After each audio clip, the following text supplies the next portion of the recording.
సాహితీ మిత్రులకు నమస్కారం. వనజా తాతినేని కథల ఛానల్కు సుస్వాగతం. విభిన్న కథల సమాహారం వనజా తాతినేని. ఈరోజు నేను వినిపించబోతున్న కథ విభూతిభూషణ్ బందోపాధ్యాయ రాసిన ఏక్తి దీన్ బెంగాలీ మూలం. దేబాశిష్ సేన్ ఆంగ్ల అనువాదంలో వచ్చిన కథను ఎస్ కాత్యాయిని ఒకరోజు అనే పేరిట అనువాదం చేశారు. ఆ కథను మీకు వినిపించబోతున్నాను. కథ వినండి. కథ పూర్తిగా విన్న తరువాత మీ స్పందనను కామెంట్ బాక్స్లో తెలియజేయటం మర్చిపోకండి. ఇప్పుడు కథలోకి వెళ్ళిపోదాము. ఒకరోజు ఇవాళెందుకో నిస్పృహగా ఉంది. ఎందుకో కానీ ఒక్కో రోజు ఇలాగే గడిచిపోతుంటుంది. ఏదైనా చదువుదామన్నా, దేని గురించైనా ఆలోచించుదామన్నా మనస్కరించదు. ఎవరితోనూ మాట్లాడాలని కూడా అనిపించదు. ఇంధనం ఖాళీ అయిన బండి చక్రంలా ఉంటుంది మనసు. కాస్త నూనె పోసి కదిలించకపోతే క్రమంగా తుప్పు పట్టి పనికి రాకుండా పోతుంది. సాయంత్రమైంది. జలీపర రోడ్లోని ఓ క్లబ్కు వెళ్ళి కూర్చున్నా. పాత మిత్రులు ఒక్కరొక్కరు వస్తున్నారు. మామూలుగానైతే ఉత్సాహంగా పేకాటలో మునిగి చకచకా డబ్బులు గెలుచుకునేవాడిని. ఇవాళ ఆడాలనిపించటం లేదు. చుట్టూ మాట్లాడుకునే మాటలు ఆకర్షించటం లేదు. నేను కూర్చున్న ఈ గది, సున్నం వేసిన గోడలు, వాటికి వేలాడే ఈ చవక రకం పటాల్లో విసుగు పుట్టిస్తూ అవే కాళీయమర్దనం, అన్నపూర్ణాదేవి దాతృత్వం బొమ్మలు, అందం చందం లేని ప్రకృతి చిత్రాలు, ఏ మార్పు లేని రోజువారి పనికి మాలిన కబుర్లు అన్నీ అర్ధరహితంగా తోచాయి. జీవితం నిరాసక్తంగా, విరక్తిగా అనిపించింది. దేనికి అర్థమే లేదు. మీకిక్కడ చిరాగ్గా, దిగులుగా అనిపించటం లేదు అని అడిగా నా పక్కనున్న వ్యక్తిని. అతడు నా వైపు విచిత్రంగా చూసి, ఏమైంది మీకిక్కడ? ఎందుకు నచ్చలేదు? అలా అడుగుతారేం? అన్నాడు. నాకు మరీ అసహ్యం వేసింది. ఈ వెగటు అంతకంతకు భరించరానిదిగా తయారై ఇక అక్కడి నుంచి బయటపడ్డా. సాయంత్రం 4 అయింది. చిల్లర వర్తకులు గట్టిగా అరుస్తూ ఏవో వస్తువులు అమ్ముతున్నారు. బడి పిల్లలు బరువైన బ్యాగులు మోసుకుంటూ ఇళ్లకు వెళుతున్నారు. నల్లాల్లోంచి నీటి చప్పుడు, వీధుల మలుపుల్లో కూర్చున్న గుంపులు కబుర్లు వినపడుతున్నాయి. బాగా ఇరుగ్గా చీకటిగా ఉన్న సందులోంచి నడుస్తున్నాను. తరచుగా ఈ దారి గుండా వెళ్ళటం నాకు అలవాటే. ఈ పక్కనే మున్సిపల్ బాత్రూమ్ ఒకటి, దానికి దగ్గరలో ఒక రేకుల గది ఉంటాయి. ఆ గదిని, అందులో ఉండే మనుషులను గమనించటం నాకొక సరదా. 5 అడుగుల పొడవు, అంతే వెడల్పు ఉండొచ్చేమో ఆ గది. ఆ కాస్తలోనే భార్యాభర్త, 2 పిల్లలు ఉన్న కుటుంబం. వాళ్ళ సామాన్లతో సహా అంతమంది ఆ గదిలో ఎలా సర్దుకున్నారో ఆశ్చర్యమనిపిస్తుంది. ఆ ఇంట్లో ఉన్నావిడ పొయ్యి దగ్గర ఏదో వండుతూనో, పాలు వెచ్చబెడుతూనో కనిపిస్తుంది చాలాసార్లు. ఆమె ఆకారాన్ని చూసి వయసెంతో చెప్పలేం. 23, 30, 40 ఏళ్ళో కూడా కావచ్చు. బాగా వెలిసిపోయిన చిరుగుల చీరతో, చేతులకు ఏవో రంగురంగుల గాజులు ఒకటో రెండో వేసుకుని ఉంటుంది. ఎన్నడూ ఏ సంతోషము ఎరగనిదనిపించే పేలవమైన ముఖం. ఆమె భర్త ఏదో ఫ్యాక్టరీలో కార్మికుడు అయ్యుండాలి. దుమ్ము కొట్టుకుపోయిన బట్టలతో ఓ చిన్న బకెట్ పట్టుకుని మున్సిపల్ స్నానాల గదికి వెళ్తూ చాలాసార్లు నాకు ఎదురవుతుంటాడు. ఇవాళ కూడా వాళ్ళు అక్కడే ఉన్నారు. ఆమె గది గుమ్మంలో కూర్చుని ఒళ్ళో ఉన్న పిల్లాడిని లాలిస్తుంది.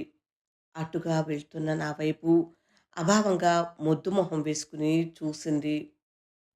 పిట్టగూడు లాంటి ఆ కొంప, చివికిపోయిన న్యూస్ పేపర్లు అంటించిన మట్టి గోడలు, ఆ దండెంపై వేలాడే మురికి బట్టలు, ఈ దృశ్యం నన్ను మరింత చికాకు పరిచింది. ఈ దరిద్రపు గొట్టు పరిసరాల్లో వాళ్ళకి ఏ ఆనందం దొరుకుతుంది? ఏం బతుకు? నిరర్థకమైన ఆ బతుకులో ఏముంటుందసలు? ఆ పిల్లాడు పెరిగి ఏమవుతాడు? తండ్రిలాగానే ఓ కూలివాడై, ఇలాంటి కొంపలోనే పెళ్ళాం, పిల్లలతో నిరర్థకమైన మురికి బతుకు బతికి అనామకంగా చచ్చిపోతాడు చివరికి.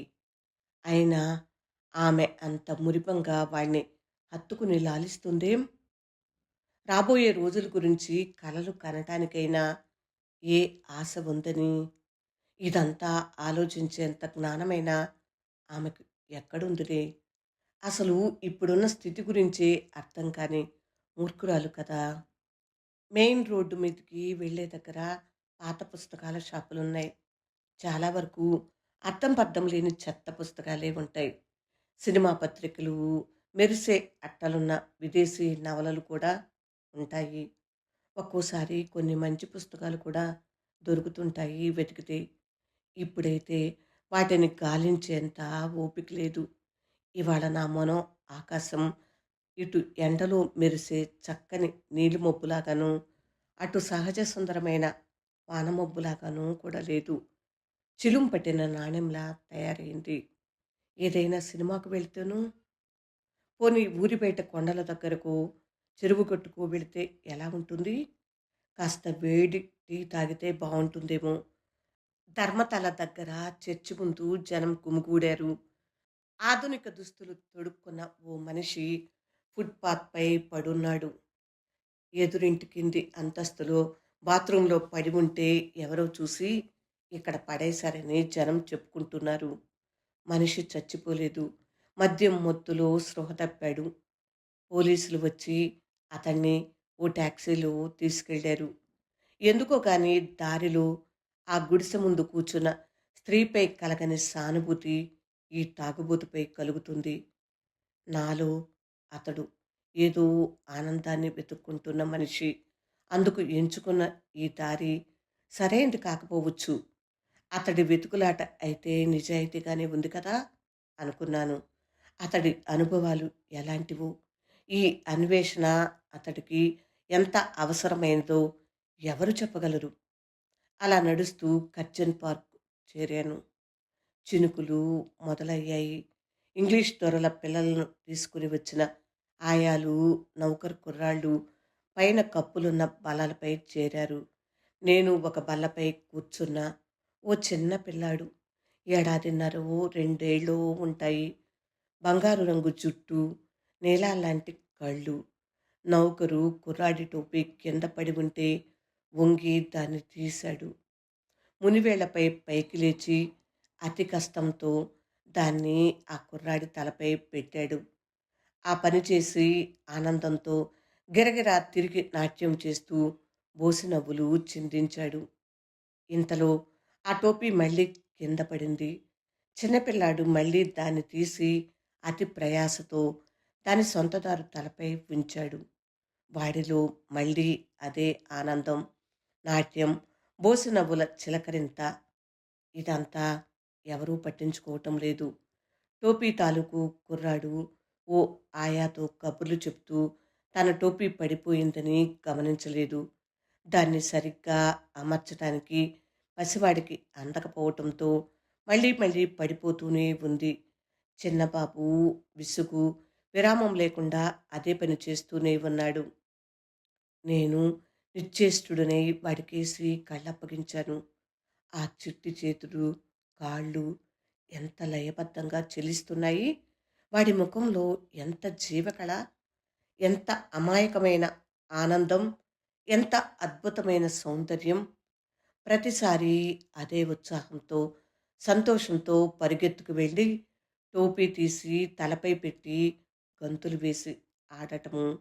అది కింద పడగానే గట్టిగా నవ్వుతూ చిన్నారి పిడికిళ్లను పైకి కిందికి ఊపుతూ మళ్ళీ పైకి తీయటము. ఈ పసితనపు ఉత్సాహంలో ఎంత దివ్యమైన, అనిర్వచనీయమైన భావన! ఆ చర్యలోని ఊహాతీతమైన సౌందర్యానికి బంధితుడునై అలా ఎంతసేపు నిలబడ్డాను. ఆ టోపీ కుర్రాడి కబుర్లు అయిపోయినట్టుంది. పసివాడి చేతిలోంచి టోపీ లాక్కుని తోపుడు బండిలో పడేశాడు. చిన్నపిల్లాడి ముఖం మాడిపోయింది. బండిలో నుంచి టోపీని అందుకోవటానికి వాడి ఎత్తు చాలటం లేదు. నిస్సహాయంగా నేలపై కూలబడ్డాడు. మళ్ళీ మాటల్లో పడిన పెద్ద కుర్రాడు దీన్ని గమనించటం లేదు. పార్కు లోపలికి నడిచి బెంచిపై కూర్చున్న ఎదురుగా ఉన్న గంగానది పాయ మీదుగా సూర్యాస్తమయం అవుతుంది. ఆకాశమంతా వర్ణరంజితమై వెలిగిపోతుంది. ఆ పసివాడి హృదయంలోంచి ఉక్కిన నిరపేక్షము, నిర్వాజ్యము అయిన ఆనందం నాకు తెలియకుండానే నన్ను ఆవహించింది. ఆ రేకులు గదిలోని స్త్రీ నాకు మరింకెప్పుడూ అజ్ఞానిగా తోచదు. ఒకరోజు ఎస్. కాత్యాయని అనువదించిన కథ విన్నారు కదా! కథ మూలం విభూతిభూషణ్ బందోపాధ్యాయ 'ఏక్ తీ దిన్'. మిత్రులారా, ఈ కథ మీకు నచ్చిందా? నచ్చినట్లయితే లైక్ చేయండి. మీ ఫ్రెండ్స్‌కు, బంధువులకు షేర్ చేయండి. నా ఛానల్ సబ్స్క్రైబ్ చేయనట్లయితే సబ్స్క్రైబ్ చేయండి. మళ్ళీ ఇలాంటి విభిన్నమైన మరొక కథతో రేపే వచ్చేస్తాను. అప్పటి వరకు సెలవా మరి. పూర్తిగా విన్నందుకు హృదయపూర్వక ధన్యవాదములు. విభిన్న కథల సమాహారం వనజ తాతినేని. నమస్తే.